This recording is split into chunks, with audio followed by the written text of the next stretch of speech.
안녕하십니까. 2022년 2월 6일 주현우 다섯째 주일 설교 복귀입니다. 제목이 첫 제자들의 출가 이야기입니다. 본문은 그 유명한 누가복음 5장 1절에서 11절입니다. 시몬 베드로가 첫 제자로 부름받은 이야기입니다. 잘 알려진 거죠. 그 본문을 두고 오늘 설교를 하긴 했는데 설교에서 다 다루지 못한 이야기 중에서도 할 건 많습니다. 이제 설교가 모든 걸 얘기할 수 없거든요. 어느 한 부분을 얘기하는 거예요. 그러다 보니까 좀 미진한 부분들이 늘 나옵니다. 몇 군데만 짚어보겠습니다. 예수님은 이미 시몬을 잘 알고 있었습니다. 그렇게 얘기를 했죠. 우리가 저 본문을 읽을 때, 그리고 그와 비슷한 본문을 읽을 때 좀 이상한 느낌이 들긴 합니다. 처음 만난 사람이 이렇게 나를 따라오라 한다고 해서 어린아이들도 아니고 그래 따라가나? 이해가 안 돼요. 예수님의 그 카리스마가 엄청 뛰어났기 때문에 그들이 첫 번 만남에서 완전히 꼬꾸라져 갖고 집, 배, 가족 다 버려두고 예수를 따랐나 보다. 그렇게 생각합니다. 전혀 그렇지 않습니다. 아주 특별한 경우에 그럴 수도 있긴 있으나 일반적으로는 그렇게 될 수가 없습니다.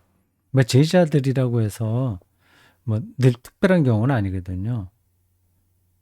이미 시몬 베드로와 예수님은 알고 지낸 사이입니다. 가버나움이잖아요. 그 마을이. 거기서 알고 지냈다고 봐야죠. 예수님이 설교 시간에 제가 설명을 했는지 모르겠습니다만 가버나움에 예수님의 집이 있었다고 봐야죠. 나사렛에 살다가 이제 가버나움에서 오래 살았습니다. 동네 사람인 거죠.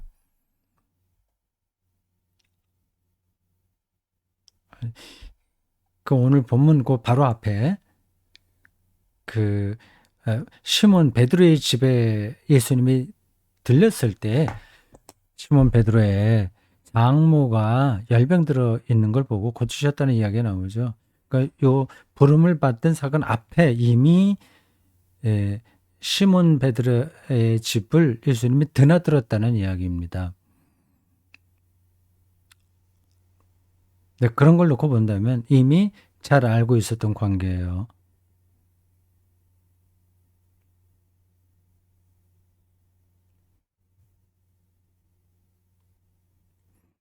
설교 뒷부분에 그런 얘기가 나오죠. 이미 오늘 이 고기 잡는 장면이 있기 전에 이 시몬 베드로는 예수님에게서 정신적인 큰 충격, 끌림을 받았다고 말이죠. 그러한 점진적인 과정이 분명히 변화의 과정이고 예수를 따라 나서는 그런 과정이 분명히 있었을 겁니다. 베드로만이 아니라 다른 제자들도 마찬가지죠. 소문을 들었든지 아니면 이 베드로와 예수님의 관계처럼 같은 동네에서 알고 있었든지 각각 상황은 다르겠지만 알고 있었습니다. 근데 우리가 이렇게 읽어야 이 본문들이 이상하지 않은 겁니다. 자꾸 우리는 그 예수님을 특별한 존재로 생각을 해서, 물론 특별한 존재는 존재죠. 근데 그 특별하다고 하는 게 인격적인 부분들은 약화되고 그냥 신이다. 신적인 요소만 강조 된다는 점에서 특별한 존재로 여깁니다. 그건 잘못된 생각입니다. 그런 쪽으로 생각을 늘 하다 보니까 만나자마자 뭐 나를 따라와라 하니까 그냥 따라온 것처럼 생각을 하는 거죠.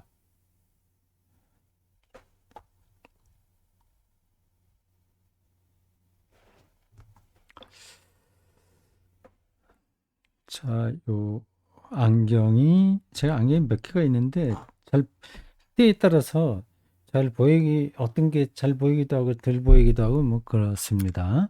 오늘 이 마이크 소리가 좀 부드러워졌다고 생각하지 않으시나요? 바로 이전까지는 그러니까 아 뭐예요?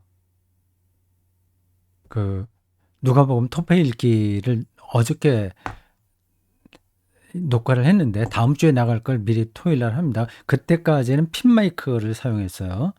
근데 오늘 주일 저녁 밤입니다. 설교 복귀할 때부터 완전히 새로운 마이크를 지금 사용하는 겁니다. 네, 보여드릴까요? 어마어마합니다. 이건 방송 전용에서 쓸만한 마이크예요. 소리가 완전히 다를 겁니다. 근데 이게 몇 가지 그 기능이 있는데 그것도 제가 세밀하게 조정하면 더 소리를 내 목소리에 맞도록 낼 수 있을 겁니다. 아직까지 거기까지는 이 마이크를 제가 다루지는 못해요. 그래 복잡하진 않은데 제가 아직 그거를 확실하게 숙지하지 못했습니다. 오늘 이게 저의 손에 들어왔거든요. 보여드릴까요? 자, 올라갑니다. 크죠? 이렇게 밑에까지 이렇게 묵직합니다. 요 제 바로 밑에 책상 위에 이렇게 세워둡니다. 흔들리지도 않아요. 요 마이크 윗부분만 살짝 보이는군요. 이거를 더 이쪽으로 하면은 안 들리겠죠. 마이크 거리를 어느 정도 하는 게 좋은지 아직 제가 감을 잡지 못했습니다. 이렇게 됐어요. 아주 전문적인 그 마이크입니다. 마음에 들어요. 근데 이게 어떻게 제 손에 들어왔냐 하는 자초지정은 뭐 자초지정이라고 할 것까지 없는데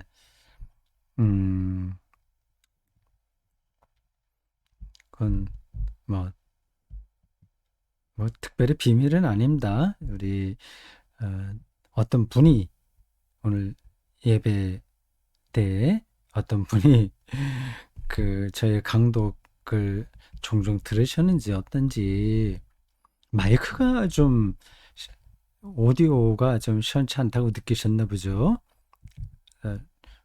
그래서 그분이 선물로 준 겁니다. 근데 정말 마음에 든 마이크예요. 앞으로 제가 강독을 앞으로 언제까지 할지 그거에 장담하지 못하겠는데 상당히 오랫동안 사용하게 될 것 같습니다. 그래서 아주 강독을 아니 설교 복귀해야 되는데 다른 말 잠깐 들어가서 미안합니다. 뭐 잠깐만 시간만 조금 더 주세요. 요걸 이제 여기에 장착하는데 그것도 제가 이런 걸 빨리빨리 하지 못해갖고 시간 좀 걸렸어요. 카메라가 따로 이렇게 있었던 거를 이제 제거하고 그 LG 일체형 컴퓨터에 달린 웹카메라 그거를 쓰고 소리는 이제 이 마이크로 하고 이렇게 조정을 했습니다. 그러니까 딱 맞네요. 여러분 지금 화면에 제 모습도 나가지 않습니까? 그 이전까지는 조금 제 얼굴을 크게 좀 잡았는데 어떤 분이 또 조언을 그렇게 주시더라고요. 지금 텍스트 화면 그거를 좀 넓게 하고 사람은 좀 줄여도 된다. 그래서 그러냐 해서 그걸 줄였습니다. 근데 이 LG 컴퓨터에 달려있는 웹캠 이거를 사용하더라도 이렇게 사람 화면이 크지 않으니까 여러분들 보기에 불편하지 않으시죠? 사실 문제가 이제 요 마이크를 사용하는 바람에 많이 해결됐어요. 참 마음이 편합니다. 그런데다가 또 이게 오면서 그 뭐예요? 조명 등도 이렇게 USB라고 그러죠. 이렇게 꼽으면 조명을 이렇게 할 수 있는 등이 있네요. 요즘 뭐 없는 게 없네요. 저런 걸 전혀 저는 생각하지 못했던 건데, 하여튼 그 조명도 이렇게 밝기도 계속 다르게 조정할 수 있고, 색깔도 이제 바꿀 수 있어요. 오늘 처음으로 한번 해보는 겁니다. 네, 몇 번 이렇게 테스트를 해봤는데 소리가 좋았습니다. 자, 여기 이런 대목이 나오죠. C.S. 루이스의 글을 인용했습니다. 지난주에는 제가 체스터턴의 글을 인용했죠. 체스터턴은 그 C.S. 루이스에게 영향을 준 선배예요. 아직 그 체스터턴과 C.S. 루이스가 길버트 체스터턴이에요. C.S. 루이스 이 두 분에게서 제가 많은 걸 배웠습니다. 두 분 다 목사가 아니에요. 대단한 사람들입니다. 그 영국 쪽은 그 독일이나 이런 쪽하고 느낌이 많이 다르네요.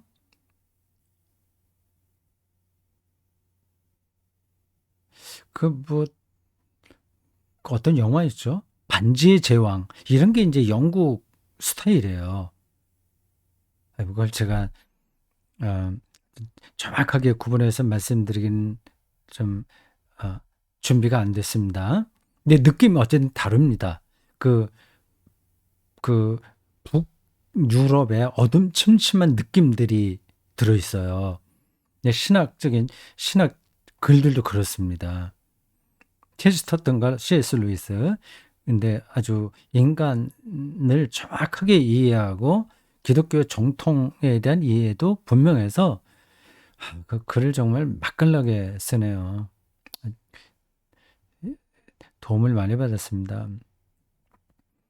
제가 신학대학 다닐 때 한창 20대 때 학부와 대학원 다닐 때 선생님들에게서 이런 책들도 소개받고 그분들이 이런 쪽으로 학생들이 들어가도록 이렇게 가이드를 해줬다면 제가 아주 젊어서부터 좀 신학적인 마인드가 좀 밝아졌을 텐데 조금 안타깝습니다. 뭣도 모르고 그냥 교회 일만 열심히 했거든요. 그건 뭐 제가 영남신학대학의 시간 강사로 올해 나갔습니다. 제가 성결교 목사였는데 그래도 통합 측의 신학대학에서 저에게 시간을 꾸준하게 줘서 올해 나가서 시간 강사로 활동을 했습니다. 그때 학생들에게 늘 첫 시간에 하는 얘기가 있습니다. 신학생 때는 학부든지 신대원이든지 어떤 과정이라고 하더라도 교회는 가능한 더 적게 해라. 그리고 공부를 더 열심히 해라. 아주 교회에서 장학금을 받지 않으면 학교 다니기 힘든 상황이라면 교회 일을 알바처럼 하되 그렇지 않으면 가능한 대로 교회 일 하지 마라. 그렇게 얘기를 했습니다. 제가 지나놓고 보니까 그게 아쉬워서 그런 얘기를 하는 거죠. 20대 때는 그냥 머리가 뽀개지라고 책을 읽고 공부를 해야 됩니다. 근데 아주 뛰어난 사람들은 스스로 그렇게 공부를 합니다. 근데 우리처럼 평범한 사람들은 선생이 가이드를 해줘야 돼요. 그렇게 할 수 있도록 동기부여를 해줘야 돼요. 뭐 선생님들에게서 그런 동기부여를 거의 받지 못하고 20대, 30대, 20대죠 주로. 30대 되면 그러면 그 다음에는 자기가 책임져야 되니까 그렇게 보냈습니다. C.S. 루이스와 길버트 체스터턴 그 외에도 몇몇 그 영국 출신 신학자와 변증가들이 있는데 그들에 대해서는 전혀 소개를 받지 못했습니다. 참 이상해요. 제가 다닌 학교가 학부와 대학원을 다닌 데가 서울신학대학입니다. 서울신학대학. 감리교 계통입니다. 그 뿌리로 말하자면. 그래서 가장 많이 배운 신학이 어, 요한 웨슬레 신학입니다. 뭐 6학점쯤 했나? 하여튼 많이 했습니다. 그걸 늘 그 학교에서 강조하고요. 웨슬레 신학을. 근데 그 영국이거든요. 감리교 창시자인 웨슬레. 근데 이런 C.S. 루이스와 체스터턴 이런 사람 또 로이드 존스도 있죠. 이런 분들 제가 나중에 알게 된 겁니다. 이런 분들에 대한 소개는 전혀 없었어요. 그냥 웨슬레를 소개한다고 하더라도 그 전체 흐름, 웨슬레는 물론 좀 더 이 사람들보다 더 전의 사람입니다만 웨슬레 신학을 얘기한다고 하더라도 그 영국 전체 에, 신학과 사상사와 문화사 이런 것들을 배경이 놓고 해줘야 되거든요. 그런 게 전혀 없었습니다. C.S. 루이스 얘기하다가 제가 흥분해서 다른 말까지 많이 길게 했습니다. 신학생 교육이 정말 중요한데,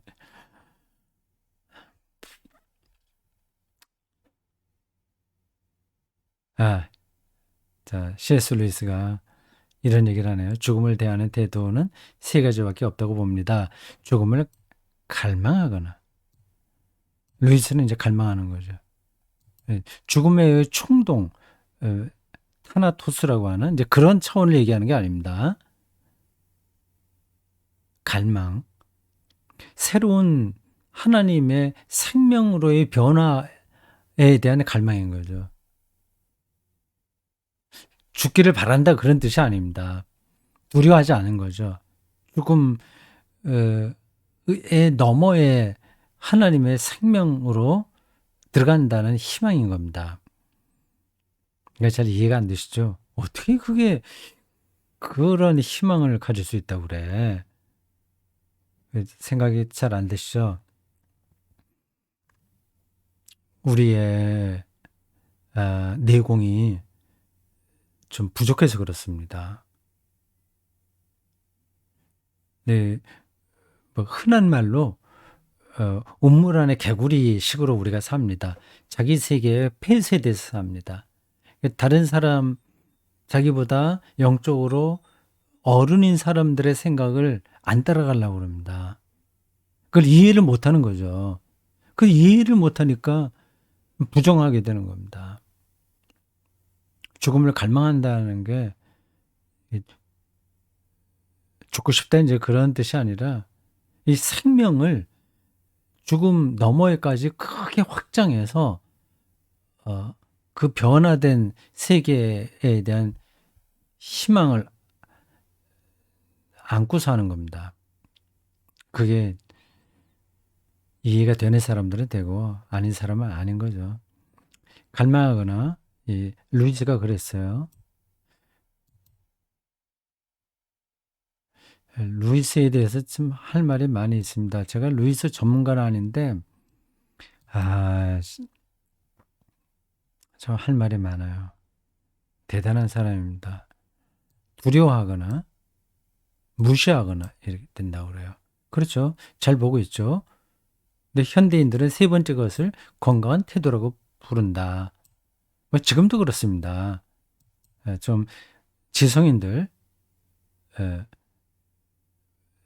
나름으로 좀 생각한다는 사람들은 그래 뭐 죽음 그것도 알지. 뭐 근데 그 뭐 어떻게 하라고. 뭐 그거 지금 그거 자꾸만 생각하면서 살라는 거야? 그게 뭐 그래서 어떻게 인생을 살란 말이야. 그러니까 나는 죽을 때 죽더라도 나 생각하지 않을 거야. 지금 현재 살아있는 게 중요한 거지 죽음이 뭐가 중요해? 이렇게 생각을 합니다. 제가 어디에서 봤나? 아주 최근에 하루 이틀 사이에 어떤 책 속에서 봤는데요. 어디서 봤나? 깜빡깜빡하네요. 거기서 최근에 나온 어떤 책을 어떤 사람이 소개하는 겁니다. 그러니까 어느 신문인가 봐요. 인터넷 신문이죠. 메멘토 모리 이런 것들은 정당하지 않다. 지금 삶을 열심히 이렇게 사는 게 중요하다. 그런 쪽을 강조하는 겁니다. 현대인들의 사고방식인 거죠. 죽음을 무시하는 겁니다. 굉장히 그런 초연한 것처럼 그렇게 사는 거죠. 네, C.S. 루이스는 이 셋 중에서 가장 불안정하고 위험한 태도다 얘기하는데 저도 옳다고 생각합니다.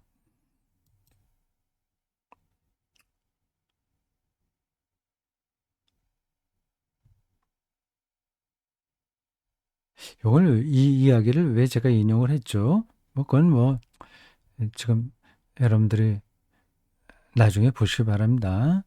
지금 우리는 설교 전체의 맥락을 다시 짚는 게 아니라 부분적으로 제가 보충하고 싶은 이야기를 하고 있을 뿐이에요.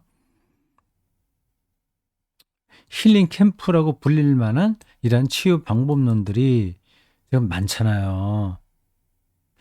정말 많습니다. 근데 그게 참 필요해요. 보니까 그 어린아이들 치료하는 것도 있고요. 심리치료. 또 어른들을 대상으로 하기도 하고. 근데 그게 약간 그 프로그램에 따라서 좀 엔터테인먼트 쪽으로 잠깐 흐를 염려도 있긴 있는데, 현대인들이 어떤 주제를 다룬다고 하더라도 엔터테인먼트와 같은 요소가 있어야 이렇게 좀 이렇게 관심을 기울이잖아요. 그래서 그렇게 하는 건 이해가 되죠.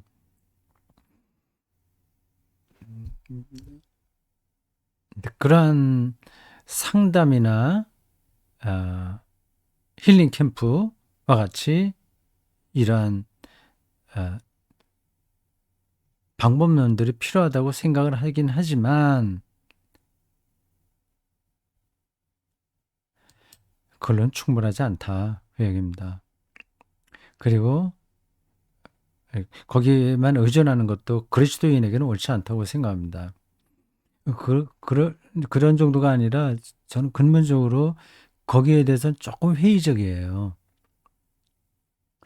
결국은 이렇게 친구가 되어주라는 거거든요.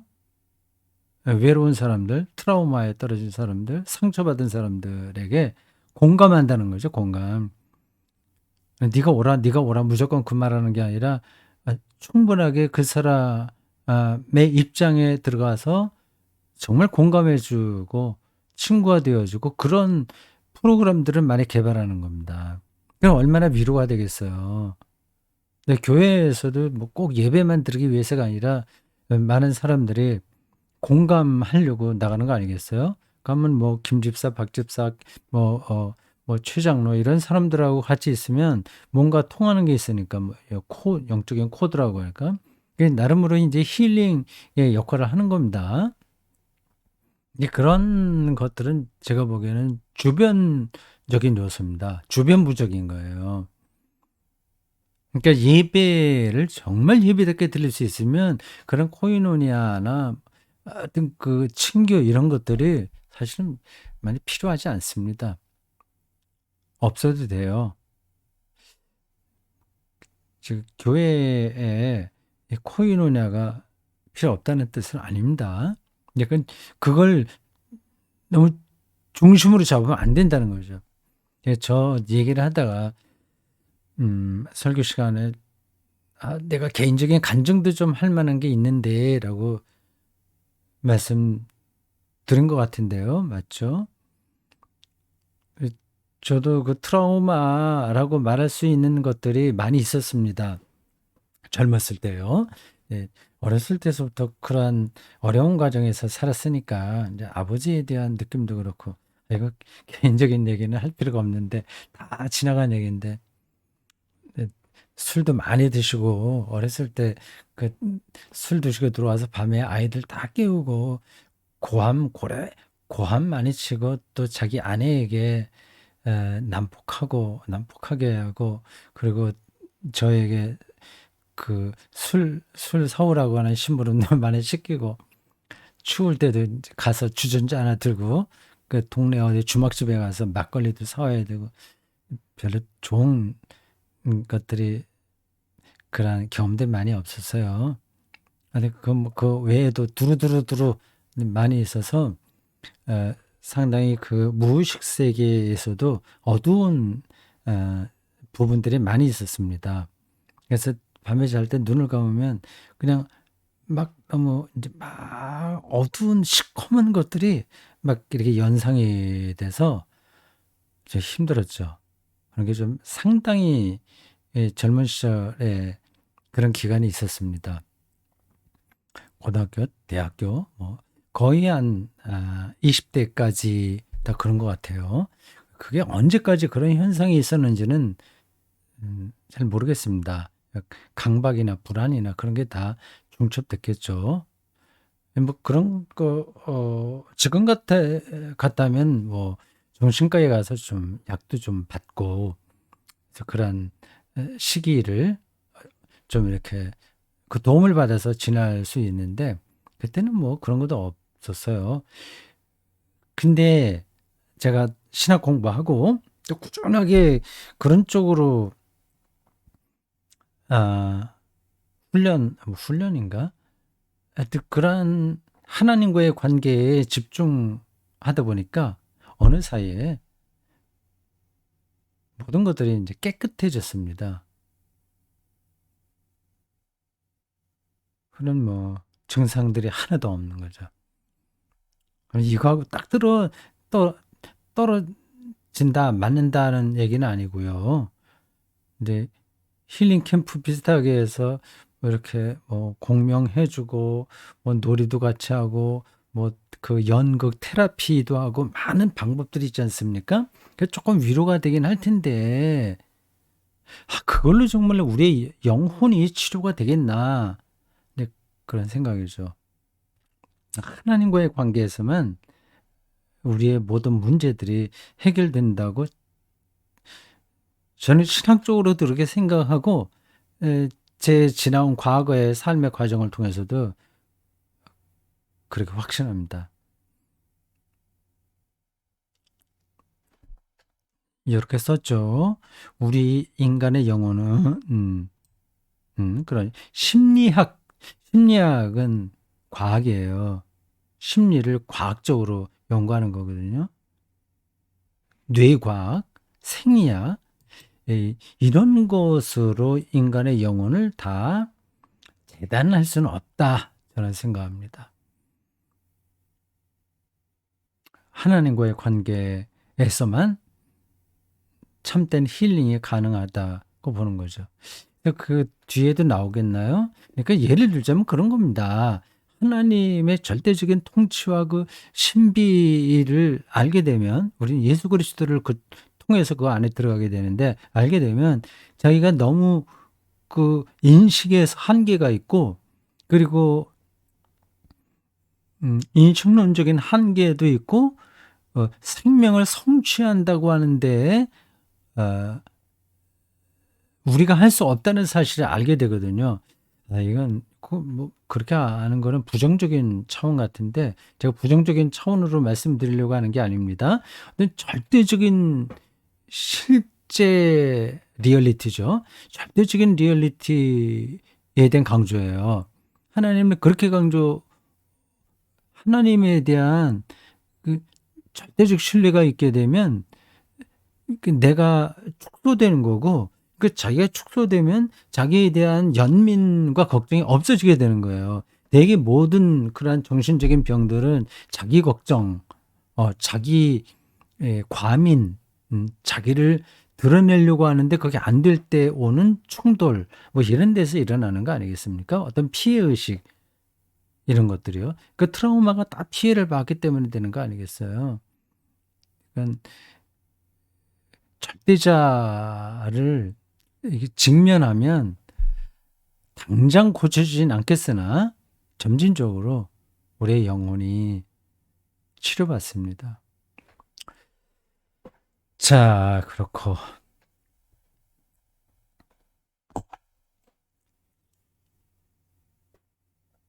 소립자 이야기군요. 소립자 그, 아, 소립자 이야기는 위에서 했고요. 그 소립자, 아주 작은 입자의 세계를 양자라고 말합니다. 근데 입자인지 파동인지 그게 그 양자의 세계에서는 우리가 분간하기 힘들다고 해요.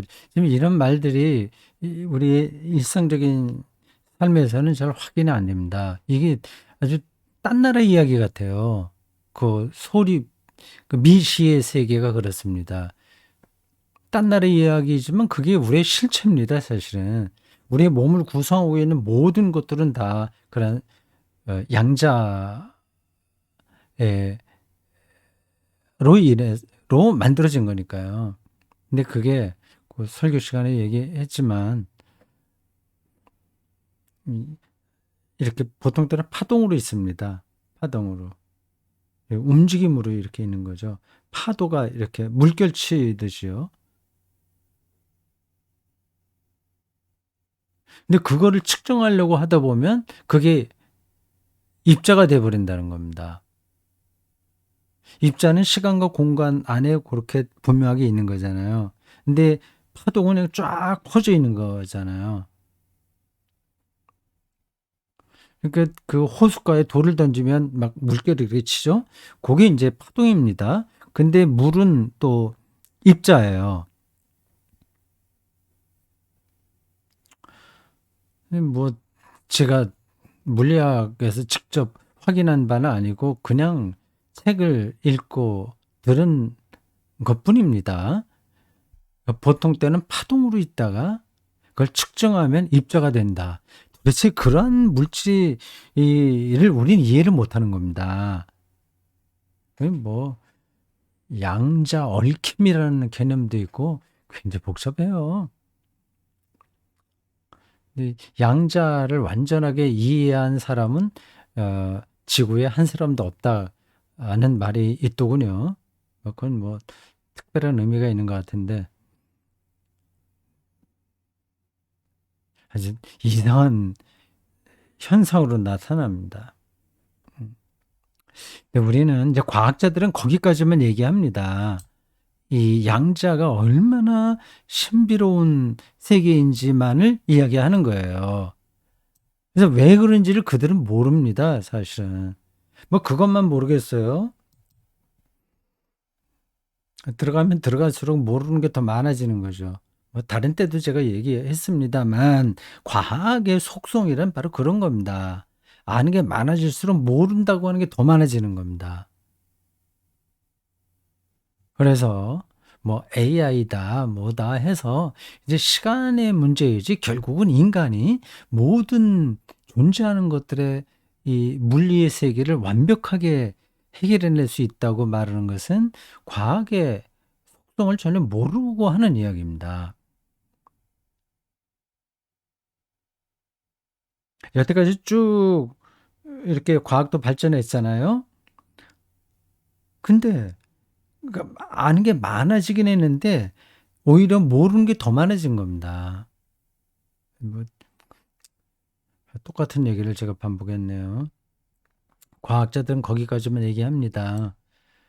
근데 우리 그리스도인들은 하나님의 창조를 믿는 우리 그리스도인들은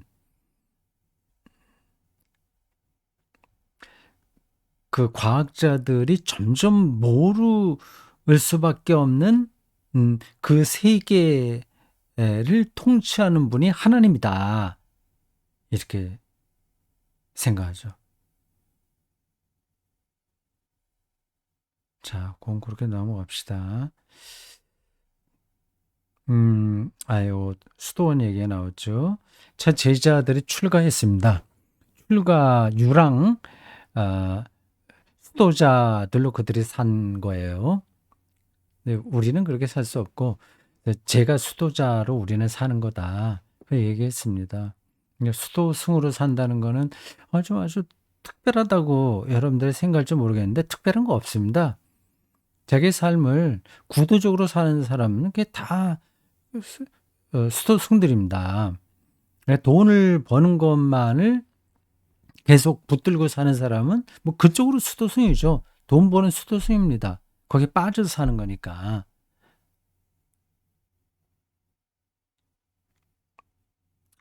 그 우리 집을 수도원 공동체로 여기자 뭐 그런 얘기를 집에서 했다는 얘기 했다고 잠깐 얘기를 했죠.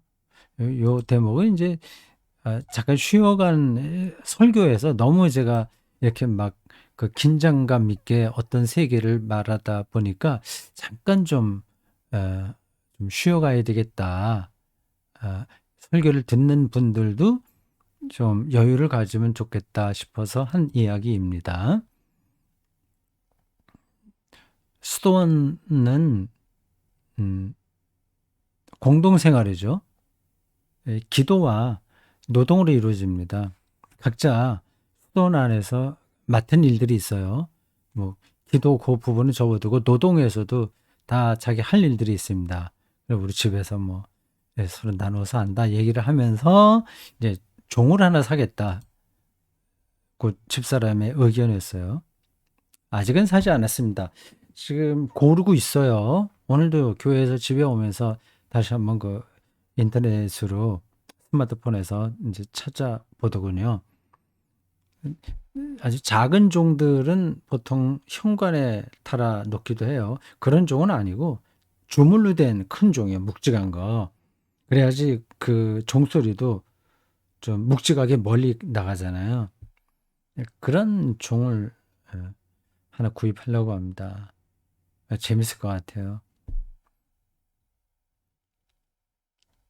예. 설교 마지막 문장입니다. 예. 출가 수도승으로 우리가 살지는 못하나 출가 수도승과 같은 삶의 방향은 유지해야 된다는 차원에서 우리는 모두 제가 수도승이다고 앞에서 쭉 다 이야기를 했습니다. 근데 그 방향성이 이제 그 몇 가지 있다 그런 얘기를 했어요. 그러면서 설교 마지막 단락입니다.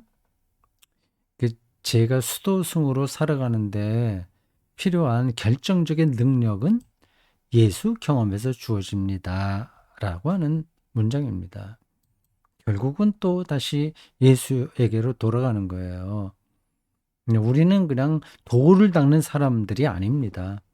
마음 공부하는 게 아닙니다. 이게 구도적으로 산다고 해서 이게 마음 공부라고 생각하시면 안 돼요. 그거는 그냥 상식입니다. 상식. 조금 도움이 되는 거예요. 앞에서 몇 가지 그 비슷한 얘기를 한 것 같은데 그런 것들은 마음 공부는 아까 뭐 심리학, 그 뇌과학 그런 데서 하는 것들도 다 사실 마음 공부예요. 어떤 목사님도 설교하면서 그 마음 공부에 대해서 잠깐 강조하시더라고요. 뭐 건전한 목사님이신데 뛰어난 설교자이신데 그런 얘기에 대해서 그게 어떤 뜻인지는 알기는 아는데 우리 그리스도인들에게는 마음 공부가 필요한 게 아니라 뭐가 필요하죠? 믿음이 필요한 겁니다. 결국은. 그러니까 예수 경험이 중요한 거죠. 예수를 경험함으로써 우리는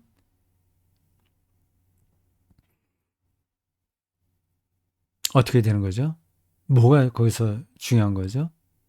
가장 우리의 삶, 우리 개인 삶만 아니라 저 우주 전체, 지구를 비롯한 전체에서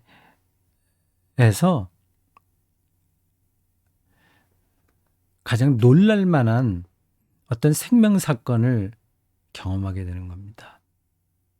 예수에게서요. 그게 실제로 뭐지? 그런 생각이 드실 텐데, 그건 또 제가 또다시 그 얘기로 돌아가진 않겠어요. 근데 그렇다, 그 얘기만 말씀드리는 겁니다. 아주 절대적인 생명, 그 완전한 안식, 평화를 예수에게서 경험하는 거죠. 그것이 부활 신앙에서 예, 예, 이렇게 압축이 되는 겁니다. 부활신앙이 바로 그거죠. 기독교 교리적으로 얘기하면 부활신앙인데 결국 그것은 절대적인 생명에 대한 경험입니다. 근데 거기에 마음 공부로 거기에 가는 게 아니라 예수 경험 으로 가는 거죠. 그러니까 믿으면 그 예수를 경험하고 그를 그리스도요 하나님의 아들로 믿으면 뭐 제가 수도성으로서 살아갈 수 있는 능력이 주어집니다. 그것 없이는 안 돼요. 억지로 흉내를 내봐야 그러니까 서로 피곤할 뿐입니다. 그러니 요 설교 제목에 우리가 수도승처럼 마음 공부하고 어디 가자 그 뜻이 아닙니다. 예수를 잘 믿자 그 얘기입니다. 자, 날씨가 이제 좀 춥다 그러네. 한 주간 더 춥죠. 금년 겨울 들어서 가장 추운 때가 됐는데 일주일 잘 지내시고요. 다음 주에 또 뵙겠습니다. 반갑습니다. 오늘 여기 마이크 좋았죠?